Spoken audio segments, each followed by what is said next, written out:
Welcome to the Deep Dive. Today we're getting into something really foundational.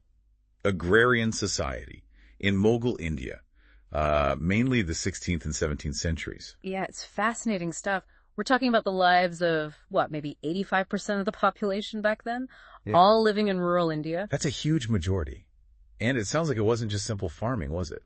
Oh, not at all. It was this incredibly complex web, You've got the peasants actually working the land, then the powerful local landlords, the Mughal state wanting its cut. And even outside forces playing a role. Absolutely. Things like trade, markets, their influence reached surprisingly deep into the countryside. It's a whole ecosystem. Okay, so how do we even know about this? I mean, the average farmer wasn't writing diaries, right? Right, mostly not. Our main view comes from, the top. Right. Chronicles and documents from the Mughal court itself. Oh, okay. And the absolute key source, the cornerstone really, is the Ain-i-Akbari, compiled under Emperor Akbar by Abul Fazl. It's amazing, but you always have to remember. It's the official perspective, the state's view. Exactly, it's a view from the top. Invaluable, but, biased in its own way. So we need more than just that. Are there other pieces to the puzzle? Yeah, definitely. We try to supplement it. We look at regional records stuff from Rajasthan, Gujarat, Maharashtra, and later documents from groups like the East India Company in eastern India. And those might show things the official chronicles miss, like friction, maybe. Sometimes, yeah. Conflicts between peasants and zamindars or peasants in the state. They can give hints about what ordinary people felt was fair, their customary rights. Okay, so our mission today, pull together all these different threads, the AI, regional stuff, company records, and really try to unpack this world, understand the relationships, how they grew things, the social layers, the money connections, everything that defined life for most people under the Mughals. Sounds like a plan. Let's dig in. Right. Let's start at the very bottom, the foundation, Yeah. the peasants and the land itself.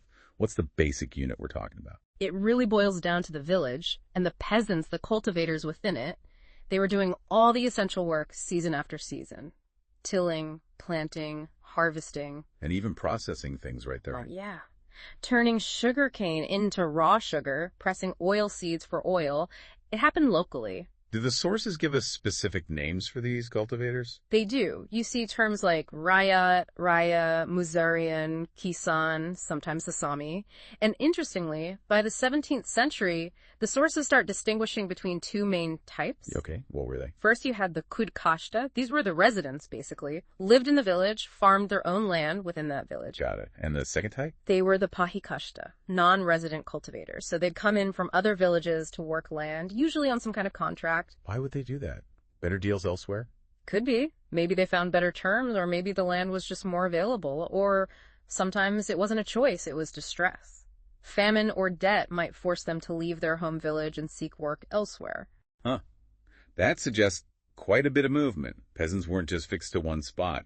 What about actually owning the land? Did they own it? Yeah, the system was based on individual ownership. It wasn't like some communal village plot.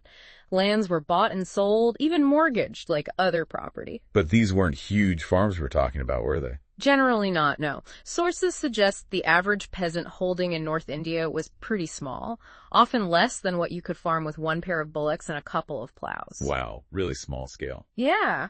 Being well off might mean having about 6 acres in Gujarat, maybe 5 to 10 in Bengal. We're talking small family operations, mostly. And they were really careful about knowing whose plot was whose. Incredibly careful. There's a description from the Delhi Agra area, probably reflecting the Mughal era, talking about how they marked field boundaries, with raised earth, maybe some bricks, thorny bushes, super precise. You could literally count thousands of these separate plots in a single village. That's amazing detail. Okay, so we have the land, the people working it. What about the farming itself? What made agriculture expand? Well, 3 big things. 1, there was just a lot of cultivable land available. 2, you had the labor force. And 3, as we just said, peasant mobility. People could move. Right. The first Mughal emperor, Babur, noticed that, didn't he? He did. He was struck by how quickly villages could spring up or be abandoned in India.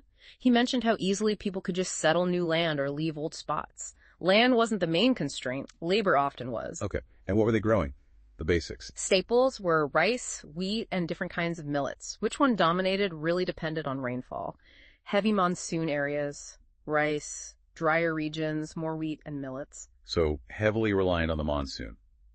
But what about getting water other ways? Irrigation, especially for thirstier crops. Oh yeah, they definitely used artificial irrigation. Babur, again, he gives us great descriptions. In places like Lahore, he saw the Persian wheel system. That's the one with the oxen and the pots on a loop. Exactly. Oxen power a wheel, lifts water from a well using pots on a rope, dumps it into a channel. Very common in the Northwest. I can picture that constant turning. Yeah. And then around Agra, he described a simpler method, kind of a bucket system. A big leather bucket hauled up by bullocks using a rope over a roller. Needed 2 people, more labor-intensive maybe, but it worked. And did the state get involved in this at all? Helping with water? Sometimes, yes. Especially in the north, the Mughal state did invest in digging new canals or repairing old ones. The Shanar, the Royal Canal in Punjab under Shah Jahan, is a really famous example. They saw the value in it. So a mix of rain and irrigation, using pretty simple tech wooden plows, maybe with an iron tip, basic hose for weeding. What about crop cycles? How many harvests could they get? Agriculture followed 2 main seasons, Kharif in autumn, Rabi in spring. Most places could get at least 2 crops a year, what they called du fasla. If you had reliable water, maybe even 3. And the variety sounds impressive. It really was. The Ani Akbari lists, like 39 different crops grown just in Agra province, 43 around Delhi. And get this, Bengal apparently had 50 different kinds of rice. 50. Wow. That shows some serious agricultural knowledge. And it wasn't all just about growing food for the family table, right? Yeah. They grew stuff to sell. No, absolutely. This wasn't purely subsistence. They grew what the sources call jinzi kamil, literally perfect crops. Perfect crops. Why perfect? Perfect for the state's revenue. Cotton and sugarcane were the big ones. The state actively encouraged them because they fetched good prices and meant more tax income. Oilseeds, lentils, 2 important cash crops. So even the average small farmer was likely balancing food crops with these market crops, already plugged into a wider economy. Pretty much, yeah. Subsistence and commercial production were often closely linked, right there on the same small plot. And then, on top of all that, new things started arriving from overseas. Yes. This is where it gets really interesting in the 17th century. You start seeing crops coming in from totally different parts of the world. Like what? Things we'd recognize. Oh, definitely. Things that are absolute staples now. Maize maca came in via Africa and Spain. Became really important, especially out west. Vegetables like tomatoes, potatoes, chilies, all from the New World. Wow, no chilies before then? Hard to imagine. No, and fruits too, pineapple, papaya. They also arrived around this time. It must have been a period of real culinary change too. Tell me about tobacco. The sources highlight that one specifically. Tobacco's a great story. It shows up first in the Deccan, then spreads north really fast in the early 1600s. It's actually not in the Ains lists for northern India, which shows how new it was right when the Ain was being finished. So Akbar might have just encountered it. Seems like it. Around 1604 is when he and his court apparently first saw it, and people just took to it immediately. Smoking, you mean? Yeah, smoking it in hookahs or chillums became incredibly popular. So popular, in fact, that the next emperor, Jahangir, got worried. Worried about what? Health effects? Probably, yeah. He actually tried to ban it, issued an imperial order against tobacco. A royal ban. Did it work? Not a chance. By the end of the 17th century, tobacco was everywhere. Major item of consumption, widely grown, big part of trade. Just shows how powerful popular demand and market forces could be, even against the emperor's wishes. That really does tell a story.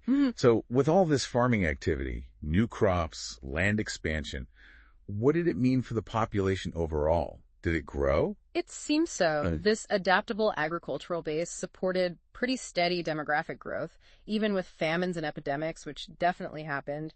India's population is estimated to have grown by maybe 50 million people between 1600 and 1800. It's like a 33% increase over 2 centuries. Roughly, yeah. Slow growth by modern standards, but significant for the pre-industrial era. Okay, we've got the land, the crops, the tech. Let's talk more about the people in the village, the social structure. You mentioned 3 main parts earlier. Right. Broadly speaking, you had the cultivators themselves, then the village panchayat or council, and the village headman, the makudam or mendel. And even among the cultivators, it wasn't one big happy family, was it? Caste was a huge factor. Huge. Deep inequalities were just baked into the system. Caste and similar social divisions meant cultivators were far from equal. You had a significant group of landless agricultural laborers, the major, often from lower castes, assigned the most menial jobs, lacking resources. facing challenges similar to what Dalits experience today. So even if land was technically available, your social position could block access. Absolutely. Caste often dictated who could do what, who held power. And this wasn't just a Hindu thing. Similar hierarchies existed in Muslim communities. Groups like the Halal who did scavenging were at the very bottom, often forced to live outside the main village. Was there any way to move up? Or was your caste destiny fixed? It was very difficult, especially at the bottom. The link between caste, poverty, and low status was really strong and rigid there. But maybe a little higher up, at the intermediate levels, there seems to have been some flexibility. Like how? Well, the sources give examples. You might have Rajputs and Jats farming in the same region, like Marwar, but Jats were considered lower status. However, other groups say Ahirs, Gujars, Malis, if they became successful through things like cattle rearing or growing vegetables, their social status could improve somewhat. So economic success could sometimes nudge your social standing. It seems like it could, especially in those middle rungs. In eastern India, groups like the Sadgops and Kaivartas managed to gain significant status as peasants. So not totally rigid, but tough. Okay, what about the village panchayat? Who sat on that council? It was basically an assembly of the village's important men, the elders, usually people with hereditary rights to land and property. In villages with multiple castes, it could be diverse, but it was definitely an oligarchy. Meaning the poorer folks, the landless, were excluded. Generally, yes. Yeah. Menial workers, landless laborers, they weren't typically part of the panchayat, but the panchayat's decisions were seen as binding on the whole community. And who led this council? The headman. Yeah, the Muqaddam or Mandal. He headed the panchayat. Seems they were usually chosen by the elders' consensus and then maybe confirmed by the local zamindar. They kept their job as long as the elders were happy with them. What was their main job? Administratively, it was overseeing the village accounts. They often had help from the village accountant, the patwari. Did the panchayat handle money? Did they have like a village fund? They did. They maintained a common pool of money collected through contributions from villagers. What did they use it for? Parties. Well, maybe entertaining, visiting tax officials, but also more serious community stuff, helping out during calamities like floods or famines, maybe building a local embankment or digging a small irrigation channel that individuals couldn't afford, community welfare and infrastructure. Sounds useful. But the sources also mention problems, right? Corruption. Oh, yeah. There are records of accusations. Headmen, mandals, and accountants, patwaris, supposedly cooking the books, underreporting their own land's value to pay less tax, and then shifting that burden onto the smaller, poorer cultivators. Power corrupts, even at the village level, it seems. So the panchayat wasn't just about money and administration. It had a big social role, too. A huge social role. One of its main functions was maintaining the social order, especially enforcing caste rules and boundaries. The headman's duty was, and this is a quote, chiefly to prevent any offense against their caste. So they were like the caste police? In a way, yeah. They had the authority to enforce those rules, they could levy fines, and the ultimate punishment was expulsion from the community. Being kicked out, that sounds serious. It was drastic, maybe temporary sometimes, but it meant becoming an outcast, losing your social standing, potentially your entire way of life, a very powerful threat to keep people in line. Were there other councils besides the main village one, like for specific castes? Yes, absolutely. Nearly every caste, or jati, had its own jati panchayat. These were really powerful within their own group. We see records, especially from Rajasthan, showing jati panchayats settling disputes between castes over land, deciding marriage rules, even figuring out who got precedence in rituals. And the Mughal state generally let them handle this stuff. Mostly, yeah. For social matters, the state tended to respect the decisions of the village and jati panchayats. They really only stepped in for serious criminal matters, so you had these layers of local governance working underneath the imperial structure. You mentioned earlier we sometimes hear the peasants' voices through petitions. What kinds of things were they complaining about? We find these petitions in archives, particularly from Western India, often sent to the panchayats, sometimes by lower caste groups. They complained about stuff like excessive taxes or being forced to do unpaid labor bigar by higher castes or officials. So they were appealing to the panchayat as a kind of local court. Exactly. And sometimes these weren't just individual complaints. You see collective petitions signed by lots of villagers protesting against demands, especially during bad harvests or droughts, that they felt threatened their basic survival. What were they appealing to? What was the basis of their argument? It seems they felt they had a right to a basic minimum livelihood, something sanctioned by custom. They saw the panchayat, and maybe even the state above it, as having a moral duty to ensure justice and not push them below subsistence level. Did it work? Did the panchayats help? Sometimes they might try to mediate, suggest a compromise. But if that failed, or if the demands were just too harsh, the peasants had one very powerful tool. Which It's desertion, just packing up and leaving the village. Really? Just walk away. Yeah. Remember, land was abundant and labor was often in demand. By leaving, they could find uncultivated land elsewhere, or maybe another lord who would offer better terms. It was a surprisingly effective form of resistance, a kind of collective bargaining through mobility. Wow. Deserting the village's protest. That's quite a statement. Okay, let's shift focus slightly. What about the non-farmers in the village? The artisans, the craftspeople? They were a really significant group. Maybe up to a quarter of households in some villages were primarily artisans. 25%. That's a lot. Was it a clear split? You're either a farmer or an artisan? Not necessarily. The lines could be pretty blurry. Lots of families did both. Cultivators and their families often engaged in crafts, maybe dyeing cloth, making pots, working metal, especially during the slow times in the farming calendar. Made sense to diversify. How did the full-time specialists get paid? Several ways. A very common system was they'd get a fixed share of the village harvest from the families they provided services to. Or sometimes the panchayat might allot them a small piece of land to farm themselves, maybe from cultivable wasteland. Land in return for services. Yeah. In Maharashtra, that hereditary right to land and the obligation to provide services was called miras or watan. But there were other ways too. People negotiated payments directly goods for services. We see records from 18th century Bengal where landlords paid blacksmiths or carpenters a daily allowance or food money.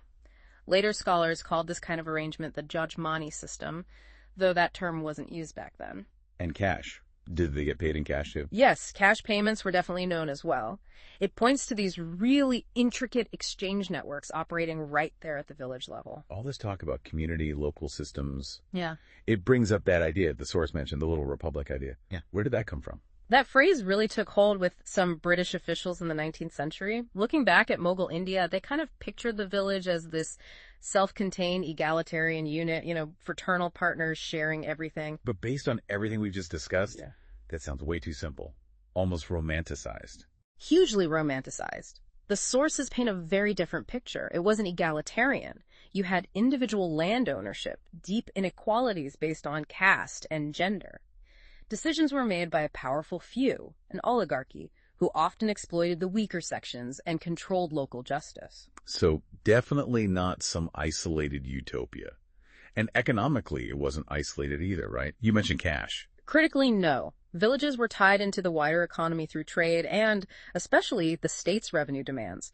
In the Mughal heartland, taxes were mostly assessed and collected in cash. And artisans making stuff for wider markets. Right. Weavers producing for export, they'd often get cash advances.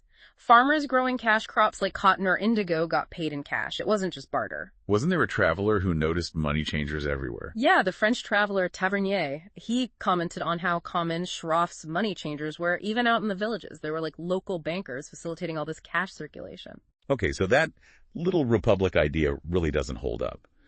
The village was much more complex and connected. Let's talk about women's roles.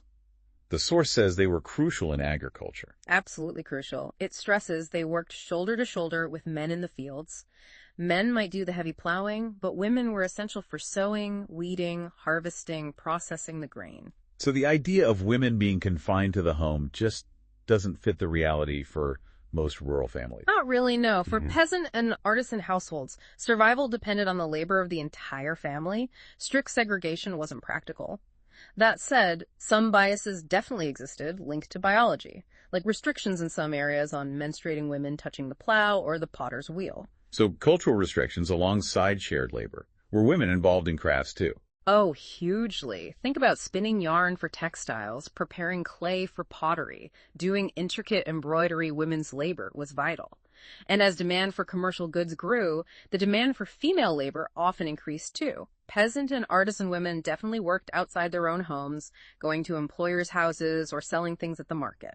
The source also makes a point about their value as child bearers in a society needing labor. Yes, that was important. In an economy heavily reliant on human labor, having children who could eventually contribute to the household workforce was critical.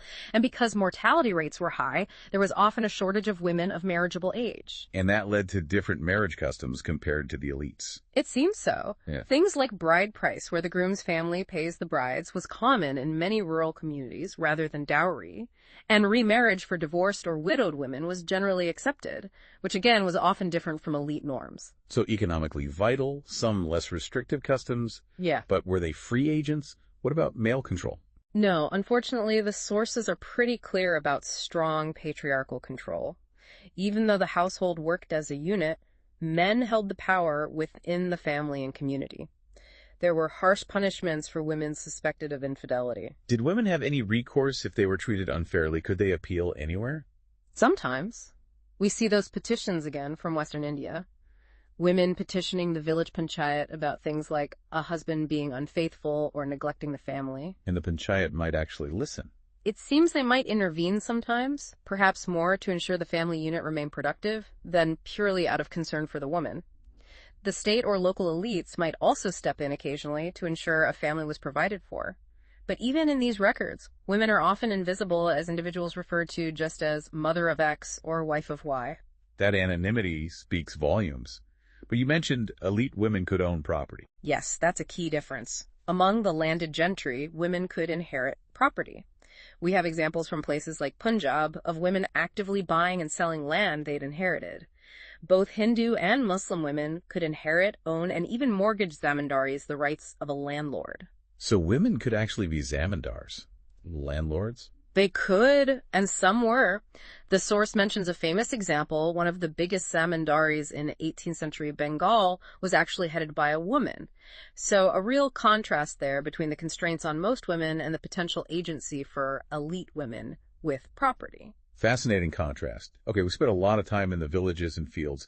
What about the areas beyond the cultivated land, the forests? Who lived? And there were vast areas of forest, maybe 40% of the land mass on average. These weren't empty spaces. They were home to distinct communities. The source calls them jungli. Yes, jungli. It basically meant forest dweller. It wasn't necessarily an insult, more a description of their livelihood, gathering forest produce, hunting, shifting agriculture, often a very mobile seasonal lifestyle. The Bilzers are given as an example. Gathering in spring, fishing in summer, monsoon farming, hunting in autumn-winter, always adapting to the forest's rhythms. How did the Mughal state see these forest regions? Were they just ignored? Not ignored, but seen with some suspicion. Forests were seen as potentially subversive places, refuges, mawas for rebels, or people avoiding taxes. Babur complained about people hiding in jungles to resist him. They were harder for the state to control. But the state needed things from the forest, too. Oh, definitely. Elephants were crucial for the army. So tribute demanded from forest chiefs often included elephants. And the imperial hunt was important, symbolically at least. Court chronicles presented the hunt as the emperor traveling through his lands, showing concern for all subjects, even forest dwellers, giving them a chance to present grievances. Court paintings often showed these hunts, sometimes with little scenes implying the emperor bringing order and harmony even to the wilder areas. Was there pressure on the forests from agriculture, people clearing them? Yes, a constant pressure. Forest clearance for new farmland was ongoing. There's a 16th century Bengali poem, the Chandi Mangala, that actually describes this process. Outsiders coming in, clearing forest, setting up a kingdom and markets. And trade linked the forests to the wider world, too. Increasingly so. As commercial agriculture expanded, demand grew for forest products, things like honey, beeswax, and especially gumlac, which became a huge export item. Elephants were captured and sold. A lot might have been barter, but some tribes, like the Lahanis in the northwest, were involved in major overland trade routes, connecting India to Afghanistan, and also in local town country trade. So the forests weren't isolated. Were there social changes happening within these forest communities as well, like becoming more settled? Yes, definitely. Some tribal chieftains were consolidating power, becoming more like local kings or zamindars. This meant building up followers, sometimes demanding military service in return for land like the Paik system under the Ahom kings in Assam. So moving towards more state-like structures. Exactly. That process seems well underway by the 16th century, the Ain notes it, and it often involved conflict. The Kolkh kings in the east, for example, were known for warring against and subjugating other tribal groups as they expanded. New cultural influences were coming in too. Some historians suggest Sufi saints, pirs, played a role in spreading Islam among these communities as they settled down into agriculture in newly cleared areas. Okay, from forest dwellers to the top of the rural hierarchy apart from the state itself. The zamindars. Who exactly were they? Zamindars were the landed proprietors. They lived off the agricultural surplus, but didn't do the farming themselves. Their power came from their hereditary status, their control over land, and the services, khidmat, they provided, mainly collecting revenue for the state. What was the basis of their power on the ground? Several things. They owned large tracts of personal land milkiyat, which they had cultivated using hired or unfree labor. They could sell this land, pass it down, mortgage it. They acted as intermediaries, collecting the state's revenue from the peasants, and they got a cut for doing so. And crucially, they had muscle. Yes, they controlled significant military power. They had their own forts, kilachas, and maintained armed followers, cavalry, infantry, even artillery sometimes. The Ain gives these huge combined figures for Zemindar military strength across the empire. Those numbers were staggering. Really shows their independent clout. Socially, where do they fit? Right at the top of rural society. The Ain suggests many came from upper caste backgrounds, Brahmanas, Rajputs, but there were also Zamindars from intermediate castes, and significant Muslim Zamindars too. How did families become zamindars? Was it just inherited? Inheritance was key, but not the only way. Some zamindaries originated through conquest or forcing out previous holders, though that often needed an official imperial grant, Sanad. But perhaps more important were slower processes. Like what? Colonizing new lands, essentially sponsoring settlement, receiving rights transferred by the state, and importantly, buying the rights. Zamindaries were actively bought and sold. So you could buy your way into the landed elite? Yeah. Even if you weren't from a traditional high caste? It seems so. If you accumulated wealth, perhaps through trade or service, you could potentially purchase zamindari status. This allowed some social mobility, at least into the lower ranks of the zamindar class. Clan consolidation was also huge. Rajput clans, Jat groups expanding their dominance by settling kin and controlling territory. What was their economic role beyond just collecting rent and taxes? They often played a key role in expanding agriculture. They might provide initial capital, tools, or loans to cultivators to settle new areas. Their buying and selling of zamindari rights helped circulate cash and integrate rural areas into the money economy. And they often established local markets, haats, which were vital for peasants to sell their surplus produce. So a complex role. Exploitative, certainly, but also maybe facilitating things. What was the relationship with the peasants actually like? Purely hostile? It was definitely exploitative at its core, but the relationship seems more complex than just pure antagonism. There were elements of reciprocity, maybe paternalism, patronage. How do we see that? Well, two interesting hints. First, the Bhakti saints, who often criticized oppression, tended to target state officials more than zamindars or moneylenders. That's interesting. And second, during peasant uprisings against the state, especially in the later 17th century, zamindars often sided with the peasants and got their support. This suggests they sometimes had shared interests, perhaps against excessive state demands, or maybe the zamindar offered a more familiar, localized form of authority. Okay, let's finally focus on that state properly. The Mughal Empire and its massive revenue system. This was the engine driving everything, wasn't it? Absolutely. Land revenue was the economic bedrock of the empire. Funding the army, the court, the whole administration, it all depended on successfully extracting wealth from agriculture. So the state needed a sophisticated system to control production, assess taxes, and collect them. Who were the key players in this system? At the top, overseeing the whole fiscal operation, was the office of the Diwan. But on the ground, the crucial figures were the revenue officials. The Amilguzar, the collector, the Patwari, the village accountant we mentioned, and the Amin, an official meant to ensure rules were followed. They were the interface between the state and the village. How did they actually decide how much tax was owed? Did they just guess? No, they tried to be systematic. The state aimed to get detailed information about the land, how much was being farmed, what the potential yield was before setting the tax demand. It was usually a two-step process. What were the steps? First was assessment, called jama. That was the official amount the state calculated was due. Second was the actual collection, called hazel. That was the amount they actually managed to bring in. The two weren't always the same. Did peasants pay in cash or crops? Akbar officially preferred cash. It made state accounting easier and pulled the economy together. But payment in kind, giving a share of the crop, remained an option, especially in some areas or for some specific crops. The state always wanted to maximize its claim, the jama, even if getting the full amount, the hasil, proved difficult sometimes. Did they actually try to measure all the farmland? They made serious attempts. Measuring cultivated and potentially cultivable land in each province was a major administrative task. The Ain has tables compiling this data for Akbar's time, and later emperors like Aurangzeb ordered updates. But huge areas, especially forests, remained outside this measurement system. And the Ain classified land based on how often it was farmed? Yes, that was key for assessment. Polaj was land farmed every year. Parati was left fallow for a year or two to recover. Chachar was fallow for 3-4 years, and Banjar was uncultivated for 5 years or more. The first two, Polaj and Parati, were even graded good, middling, and bad quality. How did they use that grading to set the tax? For the regularly farmed land, Polaj and Parati, they'd calculate an average or medium produce based on the yields of the good, middling, and bad categories. Then, the standard state demand was set at 1/3 of that calculated medium produce. 1/3. That's quite a chunk. How was it actually collected? Did they just take the money, or? The Ain mentions different methods used on the ground. Kanku was assessment by estimation, looking at the standing crop and guessing the yield. Batai, or Baoli, meant physically dividing the harvested crop itself. Like splitting the pile of grain. Exactly. Or Kepatai, dividing the actual field after sowing. Or Longabatai, dividing the grain heaps after threshing. These crop-sharing methods obviously required careful supervision by officials to prevent cheating. Each method had different implications and risks for the peasant. It sounds like a massive bureaucratic effort to channel rural wealth upwards. Now let's pull back even further. This Mughal system wasn't happening in a vacuum. How did it connect to a wider world? Right. The Mughal Empire was one of several big, stable empires in Asia. At the time, you had the Ming in China, the Safavids in Persia, the Ottomans.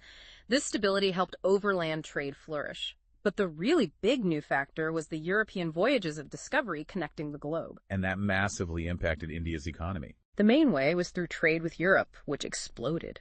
Europeans wanted Indian goods, textiles especially, spices. And what did Europe have that India wanted or needed to pay for these goods? Silver. Lots of it, coming from the Americas. So a river of silver starts flowing into Asia. Why did so much end up in India specifically? Largely because India didn't have significant silver mines of its own. It needed silver for its currency to mint coins for its expanding cash economy. So this huge influx from the 16th to 18th centuries led to remarkable stability in India's silver currency, the rupiah. And that influx of silver must have helped the Mughal state. Massively. It made it much easier for them to demand and collect taxes in cash. It fueled a huge expansion in minting activity and the circulation of money, reinforcing that cash economy, reaching right down to the villages we talked about. There's a great quote from a traveler about this silver flow, isn't there? Yes. Giovanni Carreri, an Italian guy traveling in the late 17th century, using notes from an earlier traveler, Bernier. He paints this vivid picture of silver coming from the Americas, going through Europe to the Ottoman Empire and Persia. And then heading to India. Exactly. Via ports like Mocha in the Red Sea or Basra in the Persian Gulf, shipped straight to Hindustan. He also mentions silver coming from Japan via the Dutch and from other places via various European and Indian merchants. So silver mined in Potosi ending up as rupees in a Mughal bazaar. Pretty much. And Carreri emphasizes that the European goods bought in India were all purchased with ready money, which remained there. The silver came to India and largely stayed, paying for exports. It shows just how central India was in these emerging global trade and financial flows. That really puts the local picture in a global frame. Okay, finally, let's circle back to that incredible source we keep mentioning. Yeah. The Ain-i-Akbari. Tell us more about what it actually is. Right, the Ain.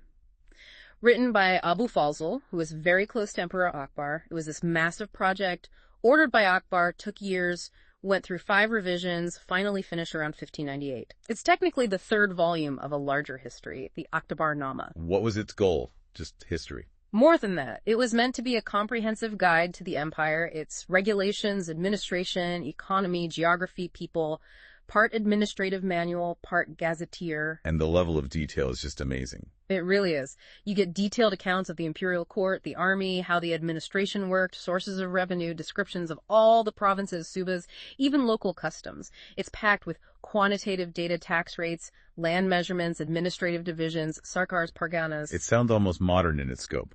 In some ways, yeah. The section called Mulkabadi is particularly valuable for understanding rural society. It has these tables for all the sub-districts listing things like measured area, assessed revenue, JAMA, charity grants, and then details on the local zamindars, their castes, how many troops they supposedly commanded, cavalry, infantry, elephants. It gives this incredibly granular, though complex, picture of North India around 1600. How on earth did Abul Fazl compile all that? One guy. Well, he headed the project. Source 9 talks about his methods. He used existing government records, historical accounts. He interviewed state officials, members of old families, people young and old. Royal orders went out demanding information from the provinces. He collected official reports, imperial decrees. So a huge collaborative effort, really, and he tried to be accurate. He definitely aimed for accuracy. He talks about cross-checking oral testimonies with written records, revising the whole thing 5 times. He even had numeric data written out in words to minimize copying errors. He clearly saw it as a monumental factual undertaking. But it's not perfect, right? Historians have found issues. Oh, for sure. It's not infallible. There are occasional arithmetic mistakes or transcription errors. The data isn't uniform for all provinces. Places like Bengal and Orissa, which were still being fully integrated, have less detail. And while it's great on revenue, detailed info on prices and wages is mostly just for the area around the capital, Agra. So we have to use it critically, like any source. Exactly. But even with those caveats, the Ain is just extraordinary. It was a massive leap beyond earlier chronicles that just focused on kings and battles. The Ain tries to capture the structure, the organization, the people, the economy of the empire in a systematic way. It really set a new standard for imperial record keeping. It absolutely did. It's the benchmark for studying India around 1600. Its quantitative data is indispensable for agrarian history, and all the details about people and institutions help us reconstruct the social fabric of the time. It's a truly foundational text. Well, that was definitely a deep dive. We've covered so much ground from the individual peasant plot right up to global silver flows. Yeah, we've seen the complex interactions between the farmers, the local elites like zamindars, and the overarching Mughal state. The mix of farming for food and farming for cash. The intricate social structures, caste, the role of village councils, the vital work women did. And how even forest communities and faraway trade routes were all part of this interconnected system. And how sources like the Ain, despite needing careful reading, give us this incredibly rich, detailed view. It really makes you think about how these deep historical structures, the way land, power, community, and markets interacted, shaped the region over centuries. Yeah, it's fascinating to consider how those patterns, those relationships established back then might still echo today in South Asia's social and economic life. You know, the legacy of these land systems, power dynamics. Absolutely. It raises big questions about continuity and change, doesn't it? The deep roots of present-day realities. Definitely something to think about further. Thanks so much for walking us through that complex world. My pleasure. It's an endlessly fascinating period.